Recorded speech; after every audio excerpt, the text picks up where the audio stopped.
Alright, first and foremost, we like to give all praises, honor, and glory to the Heavenly Father, Yahweh, Ba'ashem Yahushai, Ba'ashem Makakodash.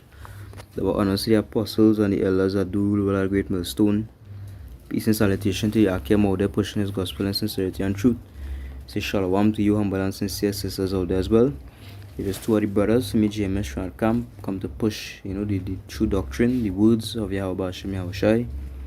Alright, this lesson will be entitled Addiction, Obsession, and Dopamine. Right? And the inspiration for this lesson, just come from this over highly stimulating society that we live in.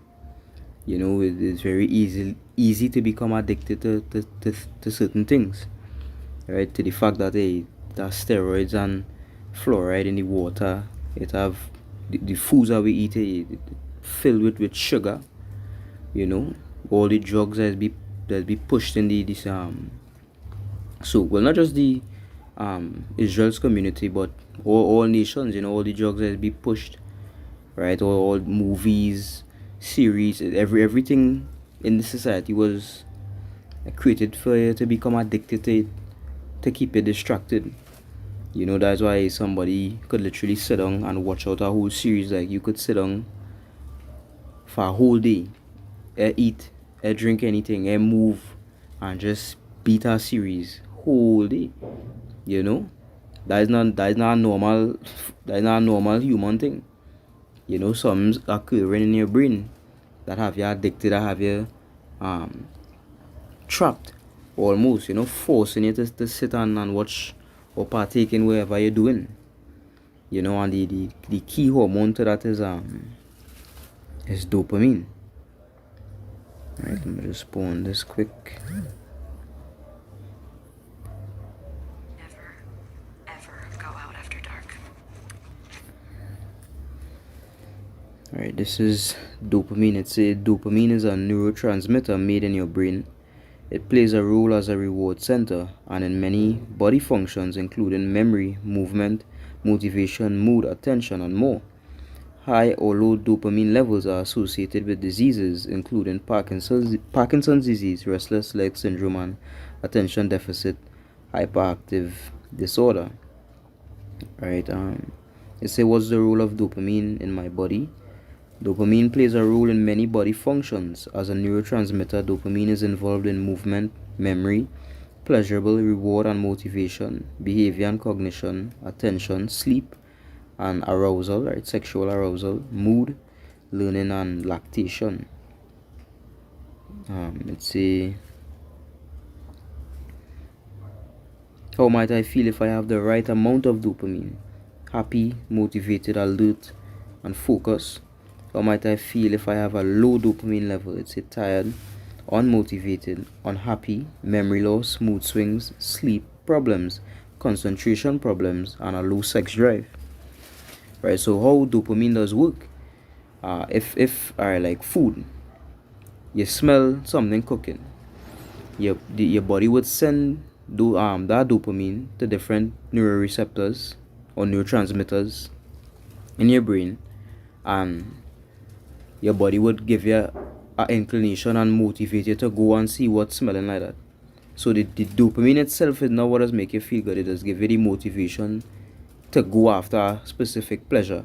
So for like let me say like cocaine, right?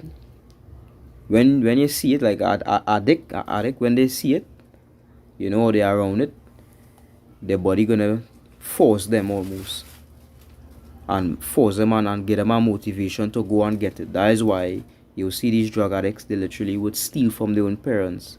They would sell the clothes off their back.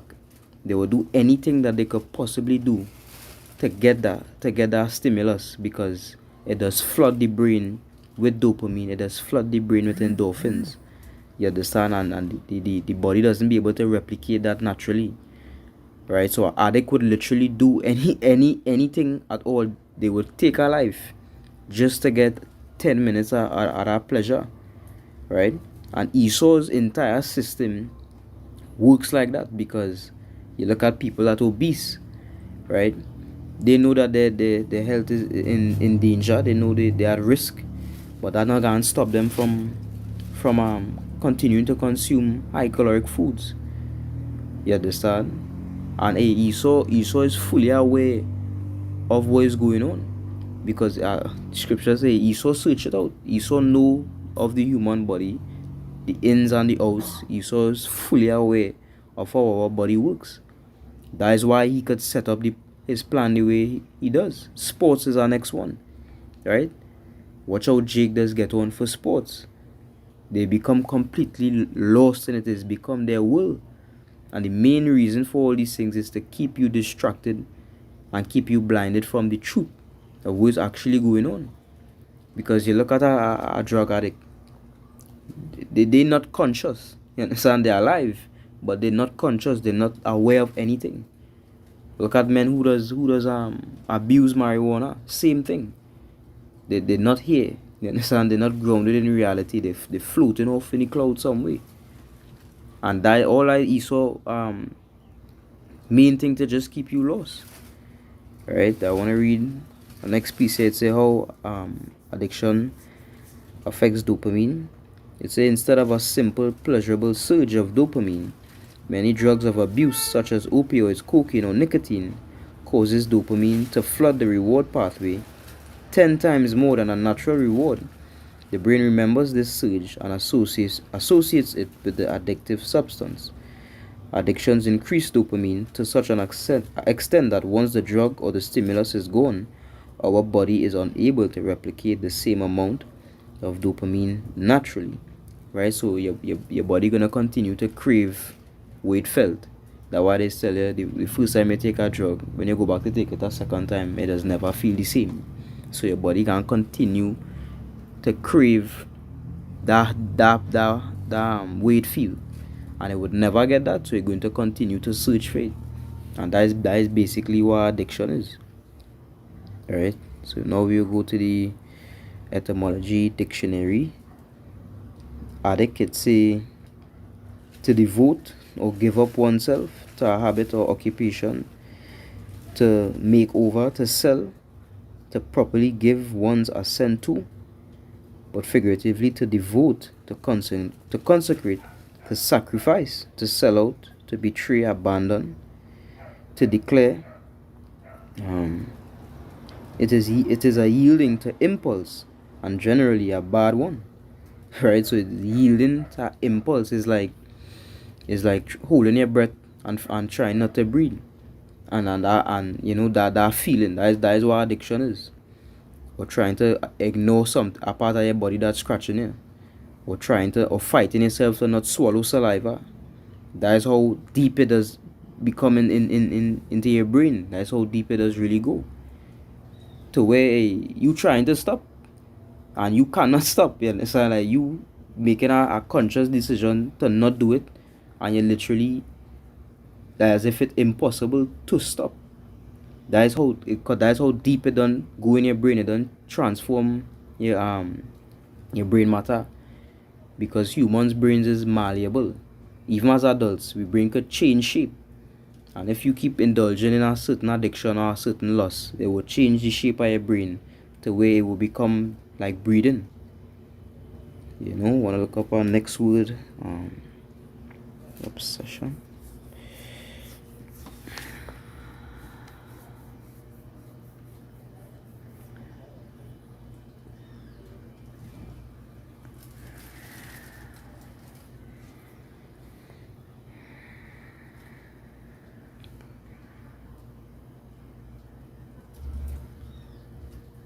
Let's say obsession 1600. Let's say hostile action of an evil spirit.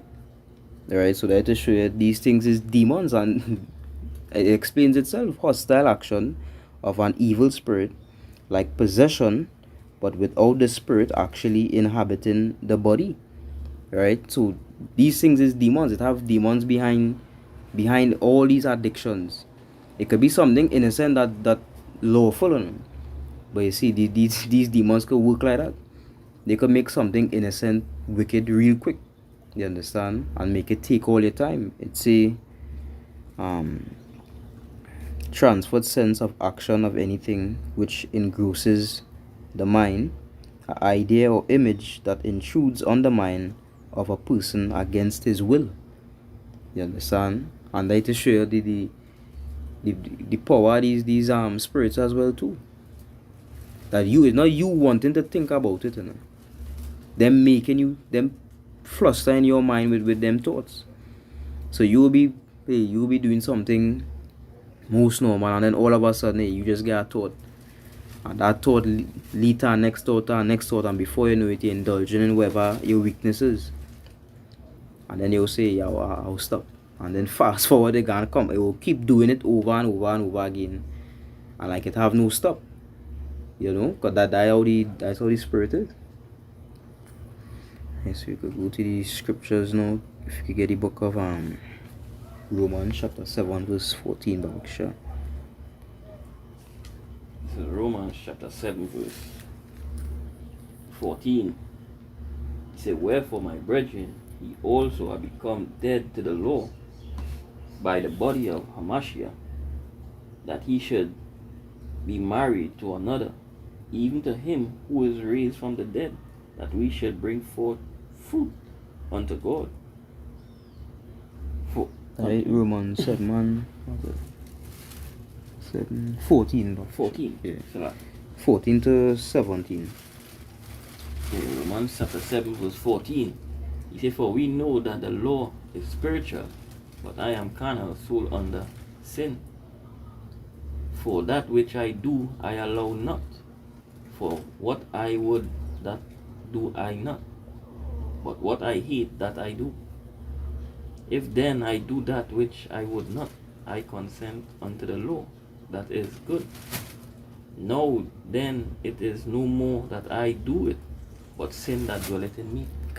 So he literally is showing you that he don't want to do it. You understand? Wherever the sin is not he consciously making a decision, I am going to sin. But it occurring. Because he's saying there's no more I that do it, but the sin that dwelleth in me. You understand? So it goes back and it adds up perfectly to the definitions and everything we was reading earlier. You understand? It literally demon spiritual possession. You understand? That is exactly what going on. It's saying, for that which I do, I allow not. Because we know the law. We are not just the law. Sometimes you don't want to do something, and is a impulse. It literally have no choice but to do it. You know, because it's your flesh fighting you, trying to force you to do it. The spirit trying to force you to do what you don't want to do. You know, they say as simple as, let me say you want to wake up 5 in the morning. You know, used to waking up so early, and you set an alarm, and 5 o'clock come. You know, the night you was motivated, and as soon as 5 hit and you hear the alarm, your brain is going to bombard you with thoughts of how good sleep is going to feel. You understand? And that you could do it tomorrow. Right? Procrastination is our next demon as well. Right? You're gonna do a video today, and then something come up. And it's like, you know within yourself that this is a distraction, right? You could see it. You know that this is a distraction. You might not get the video done. Or you had a prayer, you know, wherever it is, and you might not get it done because you're going to distract yourself. You could easily just do what you had to do first and then go and indulge in whatever after, but the pull so strong. You understand? The pull so strong, it's so intense that you completely forget about your duty, about your responsibility. You know, to waste time. You understand? Because anything outside of this truth really is wasting time. Right? So it's a for what I would, that do I not, but what I hate, that do I. Right? So to do good is as if to do good so hard, but to do evil easy. You understand? To do the right thing that seems so strenuous, but to sit down and waste time. You understand? Or to indulge in wickedness, that simple to do. You understand? No resistance whatsoever. Realize the flesh does not resist you when it's time to do evil. Only when it's time to do good. A set of thoughts gonna come up. You're gonna start to feel lazy, sleepy, This gonna come and distract you, that gonna come and distract you, right? You gonna feel unmotivated. All kind of things does happen as soon as you ready to do good. But when it comes to doing evil, or when it comes to doing anything else, all of a sudden you energized and ready to go. Because this flesh doesn't work with the Most High. You understand? The laws that govern our flesh is not the laws of the Lord. The laws that govern the flesh is carnal laws. You understand? This flesh don't care about clean or unclean meat. This flesh don't care about doing the will of Yahweh Hashem Yahushai on the right side. This flesh is darkness. This flesh is evil. The wicked things will entice your flesh. You understand? And that is all there is to it. You get the book of Get the book of Galatians chapter 5 verse 16.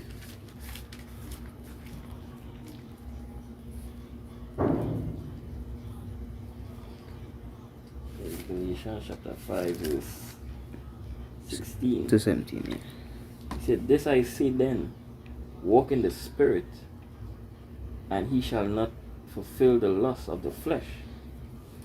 For the flesh lusteth against the Spirit, and the Spirit against the flesh, and these are contrary the one to another, so that he cannot do the things that he would."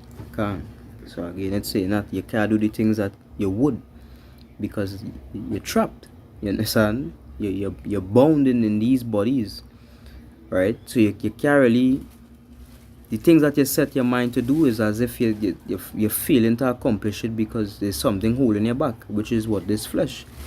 But it's saying in verse 16, walk in the Spirit, and ye shall not fulfill the lust of the flesh. Right? As saying others always say, what I learn is that have two wolves within your mind, a good wolf and an evil wolf, and their strength is based upon which one you feed. You know, so if you feed in the wicked one, you're going to be wicked, right? But you have to fight and feed the good one. And if you could really pray to Yahweh Hashem Yahushai and be, occupied in truth, occupied in this wisdom, it will make it a lot easier. Not saying it's not gonna be difficult, but wherever you're fighting, it would make it a lot easier. Because your failing is inevitable, because we're in the flesh, so you will fail. But you can't be failing all the time. You understand? Yeah. The same with the flesh fighting the spirit. The spirit had to fight back too. You can't just be taking blows whole fight. You had to win a couple of rounds too. You understand? You can't just forfeit and every time it come up, you bound to it. Nah, that you had to fight. And that is why, Apostle Paul is saying, to overcome these things through prayer and fasting. Doing that, we be subjected in this flesh and these chains of darkness. And you fight, you struggle, it real. As the brother was saying, it's not a forfeit. Pell back to lash too. Fight. And they we have to do. Fight. Yeah, Scripture saying Wisdom of Solomon 9 verse 15. Wisdom of Solomon chapter 9 verse 15. For the corruptible body presseth down the soul, and the earthy tabernacle weigh down the mind that must muse it upon many things. Yeah, so you might be, you want to do the right thing, but they're going to occupy in something else. They go pour off that to do this. As they say, the body not going to turn on the evil, But the good, you're going to get a fight. But you're not going to get a fight when it's evil. You're going to do that willingly. You're going to do that. You're going to go forth and do so. But to do the righteous things, it's hard. So days of Paul was, he breaking down, explaining, any man you don't want to do that, because of this flesh. Fight it against this flesh. And days where we had to go through. Right? Can't say, it say, For the corruptible body, press it down the soul, and the earthy tabernacle weigh down the mind that museth upon many things. So as the brother saying, as we've been saying, is a fight, and the flesh, like the same thing with dopamine. If you tell yourself, boy, I can how to make a video, you're not going to get no spike of dopamine. You understand? You're not going, your body can start to pump endorphins into your mind to go and do the right thing. But let me say, is anything else outside the truth, you are going to be flustered with hormones. You understand? To run and do that evil. So that just shows it's not just thoughts, the flesh on a physical level too, it literally designed to want everything but Yahweh Hashem Yahushai. And that is why, you had to deny this flesh. You had to put it in subjection through a fasting and pray. Right? As scripture say in Romans 8:1-2. Book of Romans chapter 8 verse 1. It said, there is therefore now no condemnation to them which are in Yahushua Mashiach, who walk not after the flesh, but after the Spirit. For the law of the Spirit of life in Yahushua Mashiach had made me free from the law of sin and death. Right. For what the law could not do, in that it was weak through the flesh, power sending his own Son in the likeness of sinful flesh, and for sin, condemned sin in the flesh. Condemned sin in the flesh. So we could overcome it. We had the tools, and the tools is to occupy and walk in the spirit of life, walk in the spirit of Yahweh Hashem Yahshai through fasting and praying to overcome this flesh.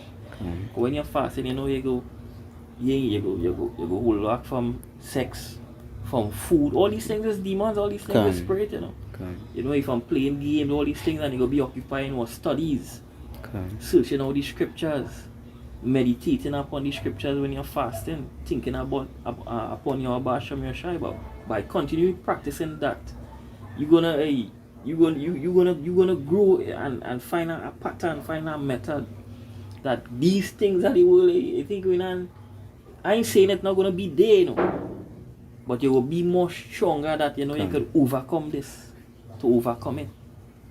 And that's why you always have to walk in the spirit and be occupied in the spiritual life. In the ways of your Hashem Yahshai. Because this flesh, we need to come out of these bodies. We need for the Lord to free us from this prison, which He is coming to do. We just gotta hold on, Come on, before we close off. Even when you're fasting, you think your body be telling you to continue to go, to keep going. No, your body is telling you to go and eat something. You understand? To go and drink something, fighting you to break the fast. You say you gonna fast for your Hashem Yahushai, you understand? You gonna do a fast for the Lord for whatever reason, and the only thing fighting you is your body and your own flesh. You understand that you in the, fighting against your desire to serve the Lord. So that in itself proves that the flesh is contrary to the spirit, because the spirit want to do the fasting and the spirit want to hold on. Hey, if we could, we could do a 40-day fast, but hey, these bodies are equipped to do that. You understand? These bodies don't have what it takes to go that extent. Now the spirit will want to do that, and want to do everything it could to serve Yahweh Hashem Yahushai, but again the flesh is opposition. So the flesh can tell you, hey, don't start the fast now, you could do it next week, you could do it tomorrow, or don't go so long, just do a 2 days, a day for now, anything to just fight what you trying to do. You know what I mean? Yeah. With that, we'll be so edifying, giving all praises, honor, and glory to the Heavenly Father, Yahweh, Ba'ashem Yahushai, Ba'ashem HaKadosh. Double honors to the apostles and the elders that do well at Great Millstone. Peace and salutation to the Akia mother pushing His gospel in sincerity and truth. Say shalom to the humble and sincere sisters out there as well. The brothers from the James Camp saying shalom.